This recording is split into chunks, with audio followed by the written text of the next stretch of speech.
একটি ত্রিভুজের উচ্চতা এর ভূমির দৈর্ঘ্যের চেয়ে 4 ইঞ্চি কম। ত্রিভুজটির ক্ষেত্রফল হল 30 বর্গ ইঞ্চি।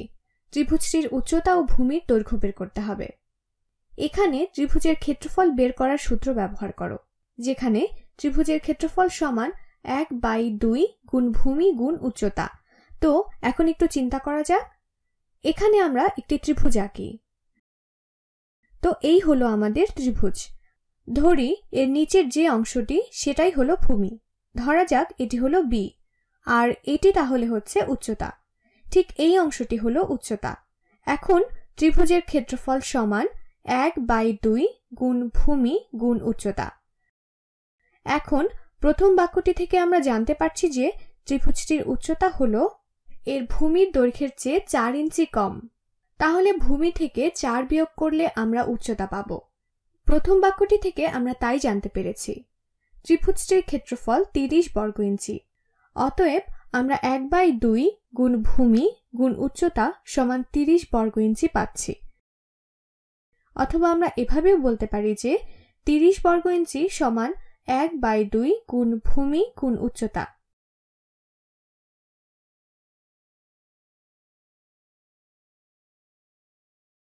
এখন আমরা উচ্চতার ক্ষেত্রে h বসানোর পরিবর্তে h এর মানের সমান বলে আমরা ভূমি বিয়োগ 4 বসাতে পারি।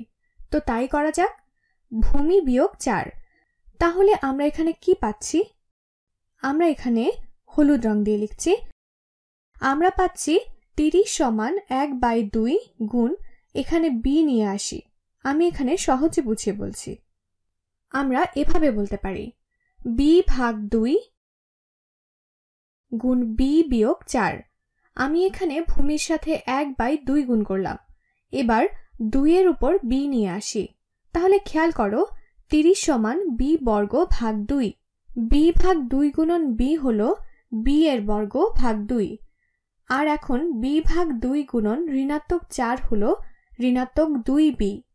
এবার তাহলে ভগ্নাংশ উঠিয়ে দেয়া যাক। সমীকরণের উভয় পক্ষকে 2 দিয়ে গুণ করি।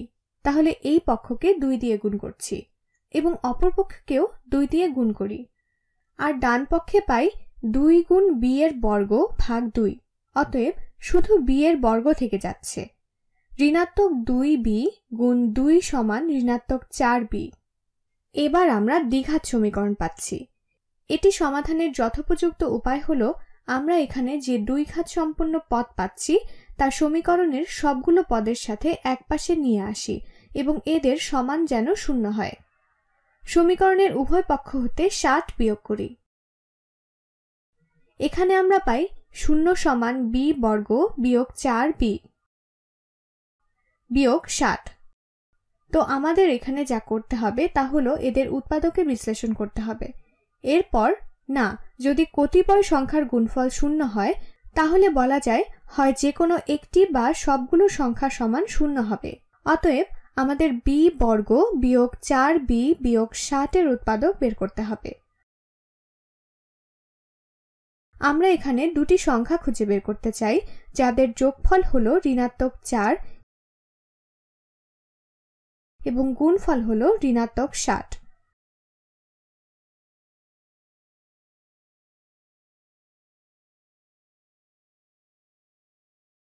এখানে দেয়া আছে যে গুণফল ঋণাত্মক।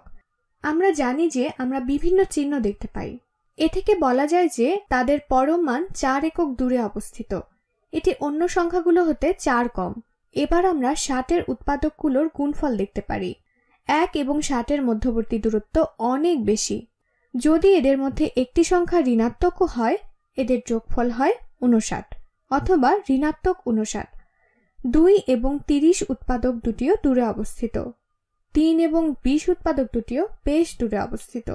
এদের যে কোনো একটি ঋণাত্মক হলে যোগফল হয় 17 অথবা ঋণাত্মক 17। আমরা 4 এবং 15 নিতে পারি, যদিও এদের মধ্যবর্তী দূরত্বও বেশি। এদের একটি ঋণাত্মক হলে এদের যোগফল হয় ঋণাত্মক 11 অথবা 11 হবে। আমরা 5 ও 12 উৎপাদক দুটিও হিসাব করতে পারি, দেখে যদিও এদের দূরত্ব বেশি মনে হয়। একটি উৎপাদক ঋণাত্মক হলে যোগফল হয় ধনাত্মক 7 নতুবা ঋণাত্মক 7। এরপর আমরা 6 এবং 10 পাই। এটি দেখে কিছুটা সামঞ্জস্যপূর্ণ মনে হচ্ছে। এদের মধ্যবর্তী দূরত্ব 4 একক। অতএব এখানে আমরা বড় সংখ্যাটিকে ঋণাত্মক করতে চাই যাতে যোগফল ঋণাত্মক হয়। তো যদি আমরা 6 এবং ঋণাত্মক 10 নেই তাহলে তাদের যোগফল হয় ঋণাত্মক 4 এবং গুণফল হয় ঋণাত্মক 60। তাহলে এটি মিলে যাচ্ছে। অতএব আমরা বলতে পারি যে এটি সমান b যোগ 6 গুণ b বিয়োগ 10, b যোগ a যোগ b বিয়োগ b। এখন সাবধানে হিসেব করতে হবে। এই b পরিষ্কারভাবে সমীকরণের b হতে ভিন্ন। দেখো, আমরা এখানে b ব্যবহার করেছি কারণ আমরা দুটি সংখ্যা খুঁজছি যা দ্বিতীয় পত্রের সাথে এখানে যুক্ত হতে পারে। এটি ভিন্ন b। আমি বলতে পারতাম x যোগ y সমান ঋণাত্মক 4 এবং x গুণ y সমান ঋণাত্মক 60। আসলে আমরা এভাবে করছি যাতে আমরা খেই হারিয়ে না ফেলি। তাহলে আমরা লিখতে পারি x যোগ y সমান ঋণাত্মক 4 এবং x ও y এর গুণফল ঋণাত্মক 60। তাহলে আমরা পাই b যোগ 6 গুণ b যোগ y। x সমান 6, y সমান ঋণাত্মক 10 এবং এটি সমান 0। এটি এখানেই সমাধান করা যাক। এরপর আমরা পিছনের অংশগুলো আবার দেখব। আমরা এদের দলে ভাগ করেও উৎপাদক বের করতে পারি, কিন্তু এখান থেকে আমরা জানি যে যে কোনো একটি সমান 0, হয় b যোগ 6 সমান 0 নতুবা b বিয়োগ 10 সমান 0। যদি আমরা সমীকরণের উভয় পক্ষ হতে 6 বিয়োগ করি তাহলে আমরা b সমান ঋণাত্মক 6 পাই। আর যদি সমীকরণের উভয় পক্ষে 10 যোগ করি তাহলে b সমান 10 পাই। এটিই হলো সম্ভাব্য 2 সমাধান। আমরা এই শুদ্ধি পরীক্ষা করে দেখতে পারি যে এটি আমাদের শর্ত পূরণ করে কিনা। আমরা অন্যভাবেও পরীক্ষা করতে পারি এবং তাতেও আমরা একই উত্তর পাব। আমরা এই ঋণাত্মক 4b দুটি অংশে ভাগ করে ফেলতে পারি। একে আমরা এমনভাবে ভাগ করতে পারি যাতে b বর্গ সমান 0 হয়। এরপর এটি এমনভাবে বিভক্ত হয় যাতে ধনাত্মক 6b বিয়োগ 10b বিয়োগ 60। এখন আমরা উৎপাদক নির্ণয় করতে পারি।